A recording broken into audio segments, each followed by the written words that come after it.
labis na nangalang na makaharap kayo ngayon upang talakayin ang isang napakahalagang issue na may kinalaman sa ating kapaligiran. Ang ating paksa ay protektahan ang kapaligiran para sa hinaharap. Sa mundong ating ginagalawan, ang kalikasan ang nagbibigay ng lahat ng ating pangangailangan mula sa pagkain, tubig at hangin. Kaya naman, nararapat lamang na ito ay ating pangalagaan at protektahan para sa mga sumusunod na henerasyon. Sa kasalukuyan, naharap tayo sa mga napakaraming suliranin na nagmula sa mga pagkasira ng ating kapaligiran. Mula sa global warming, pollution at deforestation, at pagkalbo ng mga bundok. Ang mga problema ito ay nagiging banta hindi lamang sa ating kalikasan, pati na rin sa ating mga pagsugat at kabuhayan.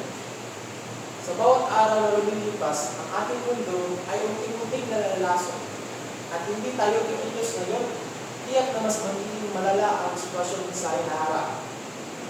Ating isaalang-alang ang mga epekto ng global warming.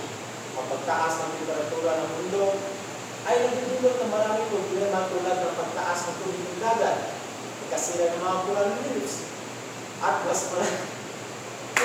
Reefs? Okay. Balik sa ngara na lang. Ating isaalang-alang ang epekto ng global warming. Ang pagtaas ng temperatura ng mundo at nagdudulot ng mga maraming problema tulad ng pagtaas ng tubig dagat, pagkasira ng mga coral reef, at mas malayong mga sakuna dulot ng mga bagyo at bundol. Ang mga ito ay naging dahilan ng malaking pinsala sa mga komunidad, agrikultura at ekonomiya. Ayon sa mga eksperto, kung hindi tayo kikilos upang mabawasan ang mga emisyon ng carbon, maaari tayong makakita ng mas grupit na tagtuyot, pagbaha at iba pang extreme weather conditions sa mga darating na ligata. Ang pollution ay isa naman sa pangunahing issue na dapat natin harapin. Sa bawat araw, milyon-milyon tonelada ng basura at kemikal ang itinatapon sa mga ilog, dagat at hangin. Ang mga ito ay nagdudulot ng matinding pinsala hindi lamang sa ating kalikasan, hindi pati na rin sa ating kalusugan. Ang pagkaroon ng malinis na kapaligiran ay napakahalaga para sa ating pisikal at mental na kalagayan. Ang malinis na hangin at tubig ay dapat na karapatan ng bawat mga tao. Ngunit sa kasalukuyang sitwasyon, ito ay tila naging pribilehiyo ng lamang para sa mga ilan.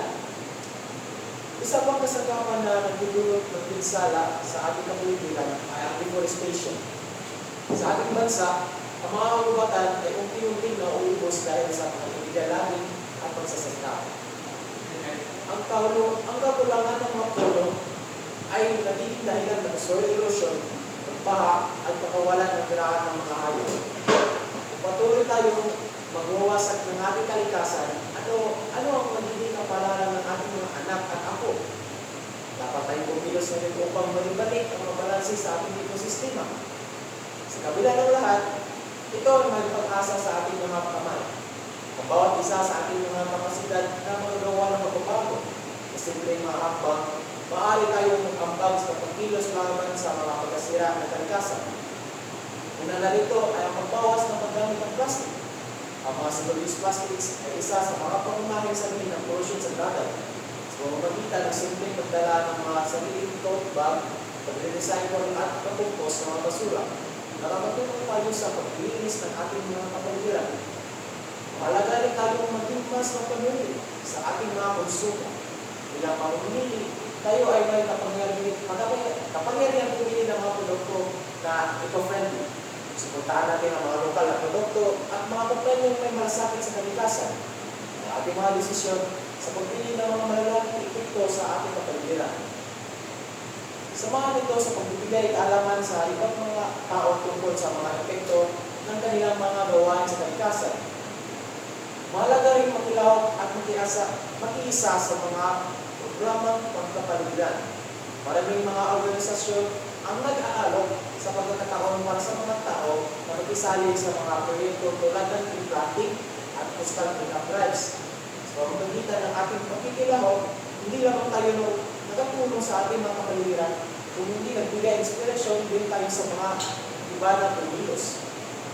Sa huli, ang responsibilidad sa protekta ng ating kapaligiran ay hindi lamang tungkulin ng mga gobyerno at kumpanya. Ito ang responsibilidad ng bawat isa sa atin. Kung tayo ay sama-samang kikilos, may pag-asa tayong maipalit ang ganda ng ating kalikasan. Sa ating mga kamay, nakasalalay ang kinabukasan. Kaya naman, simula ngayon, tayo'y tumindig at paglaban ng ating kapaligiran, protektahan ang kalikasan para sa hinaharap ng ating mga anak at sunod na henerasyon. Maraming salamat po. Magandang araw.